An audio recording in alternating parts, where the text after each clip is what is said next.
Your skin is the largest organ in the human body. It is also the most exposed. Every day, it negotiates with UV radiation, hormones, bacteria, and the physical world, and it mostly wins. But sometimes the negotiation fails. One of the world's most famous entertainers was publicly accused of erasing his own identity for a condition he never chose and could not reverse. That is where we are starting. Vitiligo. The immune system destroys its own pigment cells, one at a time. Pure white patches on skin that used to be normally pigmented, not faded, white. The borders are crisp and defined, like someone drew a line. The contrast is most striking on darker skin tones, where depigmented patches can cover half a face or spread across the hands and chest in unpredictable shapes. Hair growing from affected skin often turns white too. For years, tabloids reported that Michael Jackson was deliberately bleaching his skin. In 1993, he told Oprah Winfrey on record, "It is a skin disorder called vitiligo." His autopsy confirmed it, reduced melanocytes in 5 areas of his body. The misinformation had followed him for a decade. He had been publicly accused of self-erasure for a condition he never chose and could not stop. Winnie Harlow has vitiligo covering roughly half her body. She signed with IMG Models and built an international modeling career on it. A peer-reviewed study found that searches for vitiligo spiked significantly after her emergence. And again, after Jackson's death. Between them, 2 people educated more about melanocytes than any dermatology textbook ever reached. Melanocytes are the cells that produce melanin, your skin's pigment. In vitiligo, the immune system's own T cells begin targeting melanocytes as if they were foreign invaders. They are not. Each one destroyed leaves a permanently white patch, irreversible unless the attack is halted. Genetic predisposition, physical trauma, and inflammatory triggers all appear to contribute. Why the immune system locks onto this one specific cell type remains one of dermatology's genuinely open questions. Vitiligo affects 50 to 80 million people globally, equally across all races and sexes, but its visibility is not equal. On darker skin, the contrast is immediate and impossible to conceal. The condition also rarely travels alone. Thyroid disease, type 1 diabetes, and lupus all occur at higher rates in people with vitiligo. The immune system making one wrong call is often making others simultaneously. Vitiligo is an immune system that attacks one specific cell with surgical precision. The next condition is an immune system that attacks the entire skin surface and cannot find the stop button. Psoriasis. The immune system sends a false alarm. The skin tries to repair itself. It never stops. Thick, raised plaques covered in silvery white scale that builds up like dried paint, most commonly on the elbows, knees, scalp, and lower back. The skin underneath is red and inflamed. On the scalp, it produces heavy flaking far beyond ordinary dandruff. In severe cases, plaques cover large sections of the body. The plaques do not look like a wound. They look like a malfunction, because that is exactly what they are. Kim Kardashian documented psoriasis flares publicly, including across her face before major media appearances. LeAnn Rimes spoke about plaques covering her body from childhood, including performing on stage while visibly affected.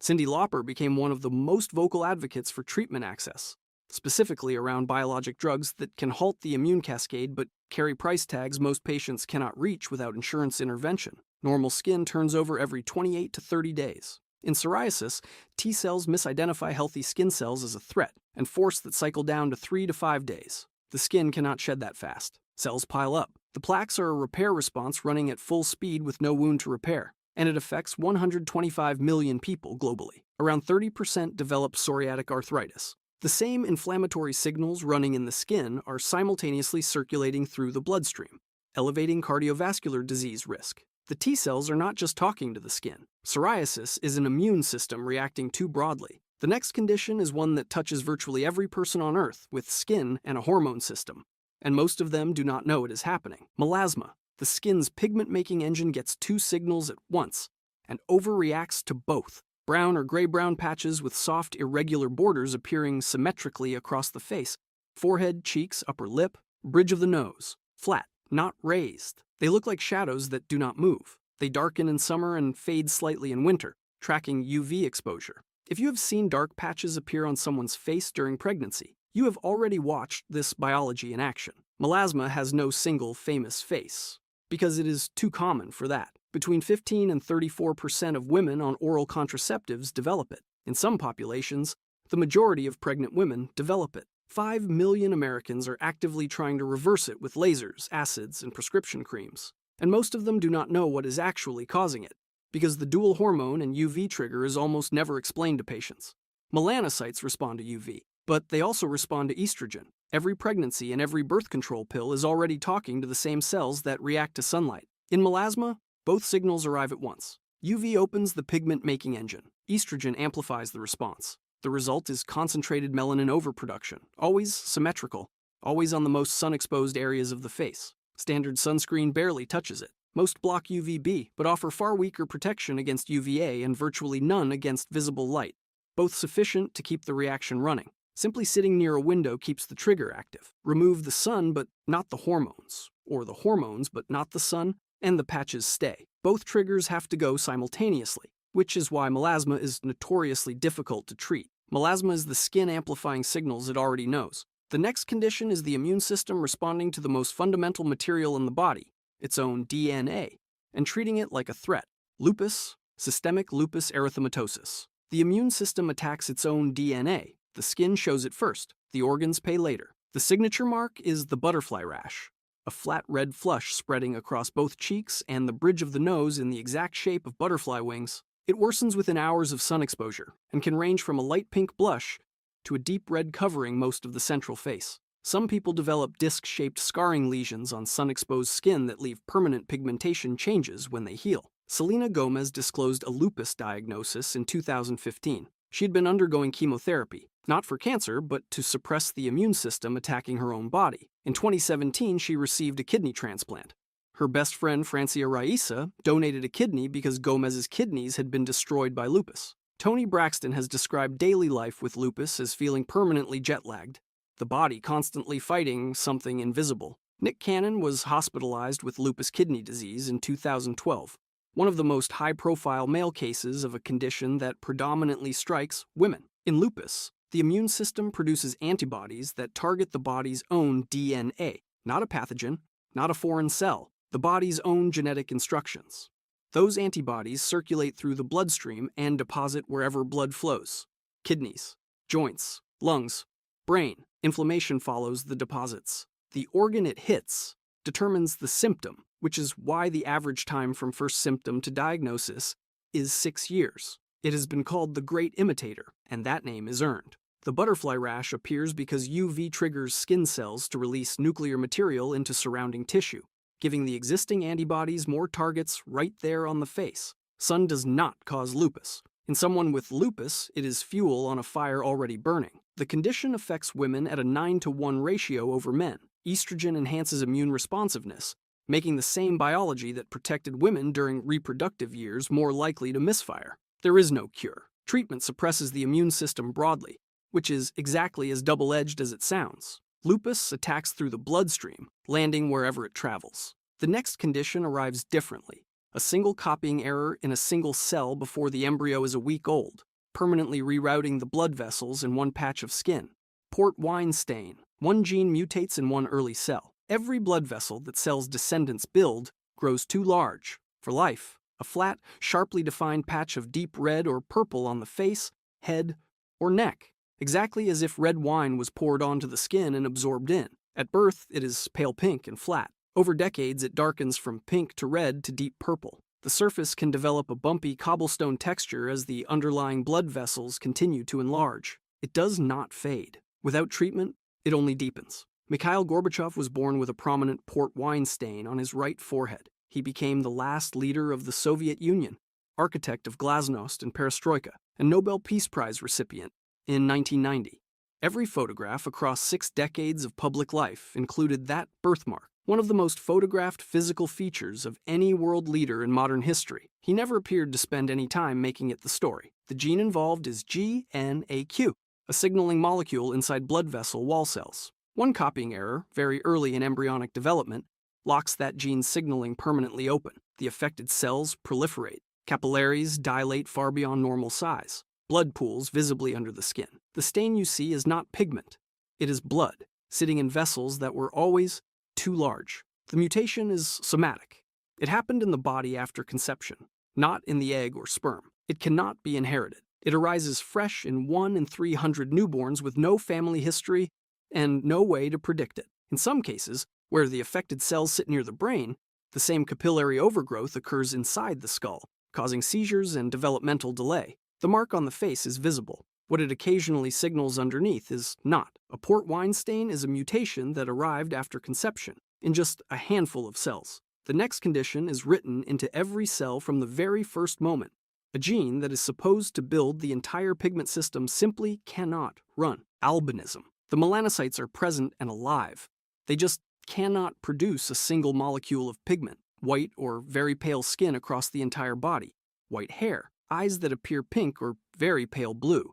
Not from pigmented irises, but because without any pigment at all, you are seeing the retinal blood vessels behind the iris showing through. The gaze has a characteristic involuntary oscillation the person cannot control. In populations of African descent, the contrast between white skin and white hair against surrounding skin tones is visually arresting in a way that makes albinism unmistakable. Salif Keita is a Malian musical legend, one of the defining voices of West African and world music across 5 decades.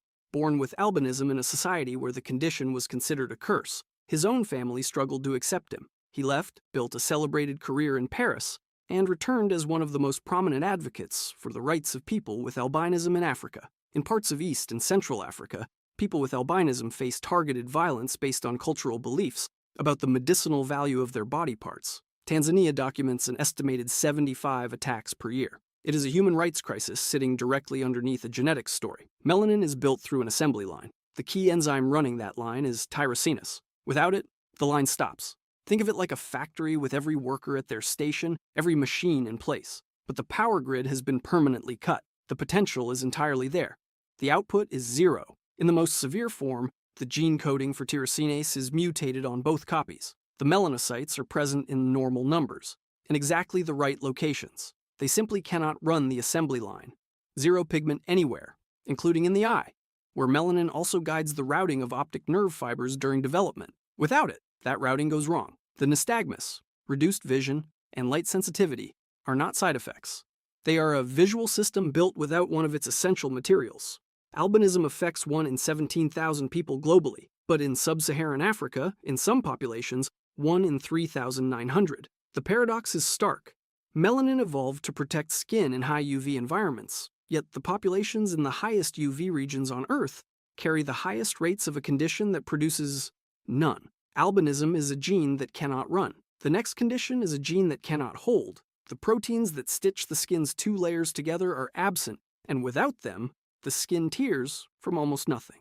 Epidermolysis bullosa, butterfly skin. The anchoring proteins between skin layers are missing. The layers shear apart from almost nothing. Large fluid-filled blisters covering any surface that experiences friction. Hands, feet, elbows, inside the mouth, the throat. The skin appears raw, fragile, perpetually wounded. Bandaging covers most of the body at all times, changed daily over open wounds. With repeated blistering and scarring over years, the fingers fuse into a mass of scar tissue, what clinicians call mitten deformity. The skin does not look damaged. It looks like it was never meant to bear contact with the world. Jonathan Piter was born in 2000 in Russell, Ontario, with the most severe inherited form of EB, the butterfly boy. He raised over $200,000 for EB research, addressed crowds at We Day Ottawa, and was made an honorary Ottawa Senator's Scout. He underwent 2 experimental stem cell transplants in 2016 and 2017, attempting to help his body produce the protein his skin could not make. His mother, Tina Boileau, was the bone marrow donor for both procedures. She gave him the only resource she had that might fix what he had inherited. Jonathan died April 4, 2018. He was 17. Human skin's 2 layers, epidermis on top, dermis beneath, are held together by microscopic protein hooks called anchoring fibrils. The key protein in those hooks is type 7 collagen, produced by a gene called COL7A1. In the most severe form of EB, COL7A1 is mutated on both copies. Type 7 collagen is completely absent. The hooks do not exist. Any lateral force across the skin, a light touch, clothing friction, swallowing food, causes the layers to shear apart and form a blister that becomes an open wound. This is why it is called butterfly skin, not as a compliment, as an honest mechanical description. EB affects approximately 8 per million live births. There is no cure. Daily wound care runs to several hours. The esophagus scars from repeated internal blistering, narrowing over years. Chronic wounds significantly elevate squamous cell carcinoma risk. The most common cause of death in the severe form, often before age 35. Management is not treatment. It is maintenance of a body that cannot protect itself from the most ordinary contact the world offers. EB is what happens when the proteins holding skin together are gone. The final condition is what happens when the proteins managing the skin's renewal cycle fail, and the skin builds an armor it cannot remove. Harlequin ichthyosis. The gene that delivers essential fats to the outer skin is broken. Without them, the skin cannot shed. It just keeps building. At birth, the most visually extreme skin presentation in medicine, the infant is encased in extremely thick, rigid skin divided into large diamond-shaped plates by deep cracks.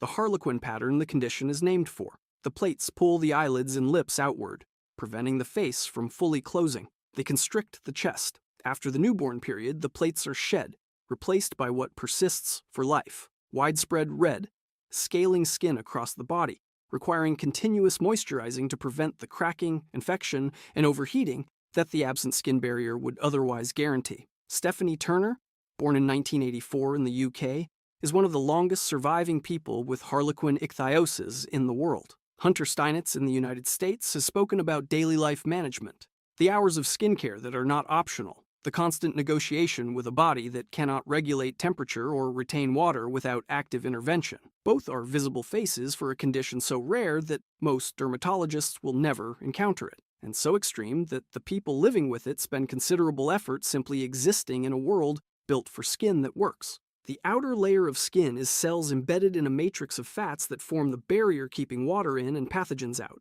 Those fats are delivered into skin cells by a transporter protein called ABCA12. In harlequin ichthyosis, ABCA12 is mutated on both copies and completely offline. The fats are never delivered.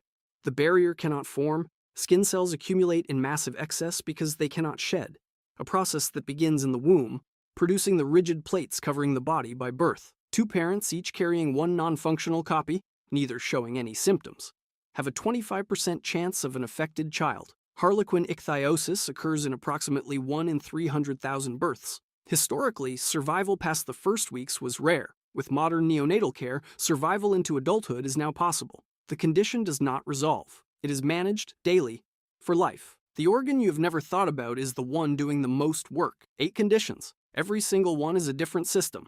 I am Noah, and I'll see you in the next video.